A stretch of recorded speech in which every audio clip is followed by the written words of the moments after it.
Welcome back to our new video guys. तो आज की वीडियो में हम जानने वाले सीएसएस सिलेक्टर के बारे में।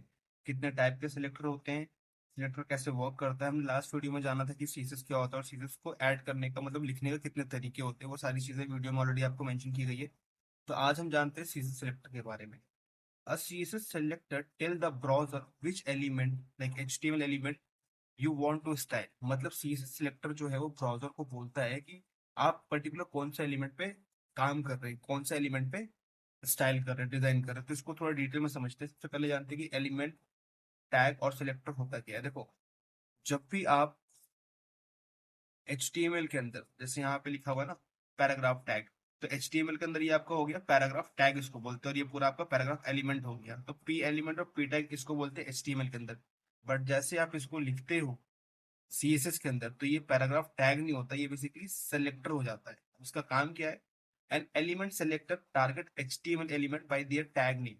मतलब जब भी आप टैग नेम, बेसिकली कहने का मतलब ये है कि जब भी आप सेलेक्टर लेते हो ना, तो वो क्या करता है, वो उसी HTML एलिमेंट को टारगेट करता है जिस नाम से आपने सेलेक्टर लिया है, उसी उसी नाम के टैग को टारगेट करेगा। जैसे मैंने यहाँ पे पी टैग ले लिया, तब मेरे कोड में जितने भी पी एलिमेंट हैं, जितने भी पी टैग है, उस पर काम करेगा ये पी सेलेक्टर। एग्जाम्पल करके देखते हैं ये गाइस।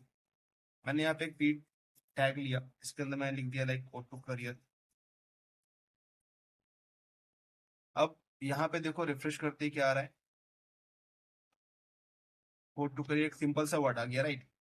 अब हम क्या करेंगे, एक इंटरनल सीएसएस लेने की कोशिश करते हैं। हमने एक इंटरनल सीएसएस लिया, इसके अंदर मैंने क्या किया, पी लिख दिया सिंपल था। और ये तरीका होता है लिखने का। अब ये जो पी है, स्टाइल के अंदर काम करोगे तो बेसिकली आपका सिलेक्टर कहलाएगा, और HTML में काम करोगे तो एलिमेंट और टैग कहलाएगा। अब मैं इसके अंदर जो भी प्रॉपर्टीज दूंगा, जो भी वैल्यू दूंगा, बेसिकली वो क्या करेगा, ये इसके ऊपर काम करेगा। क्यों? क्योंकि यार यहाँ पे साफ साफ लिखा हुआ है गाइस कि element tag bye their name, कि हम उसी टैग के ऊपर काम करेंगे जिस नाम से सिलेक्टर ले रखा है हमने। तो जिस नाम से हमने सिलेक्टर ले रखा है, ये पैराग्राफ टैग है, और पैराग्राफ का बेसिकली हमने पी सिलेक्टर ले रखा है। अब इसके ऊपर लिखता हूँ मैं कलर। कलर कर दिया हमने एक्वामेरिन। अब ये क्या करेगा, इसका कलर चेंज कर देगा रिफ्रेश करते ही। ठीक है, क्योंकि हम PL सेलेक्टर पे काम कर रहे हो, पैराग्राफ टैग ऑलरेडी बना हुआ है, तो ये उसी टारगेट टारगेट करता है कि जिस नाम से सेलेक्टर उस नाम का टैग भी होना चाहिए।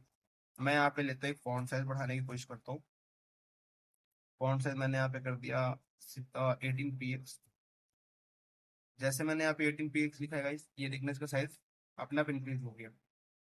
अब एक और चीज, मैं अगर मान के चलो, मैं यहाँ पे एक और पैराग्राफ ले लूँ जिसमें मैं एक लॉरेम एप्सन का पैराग्राफ लिख देता हूँ।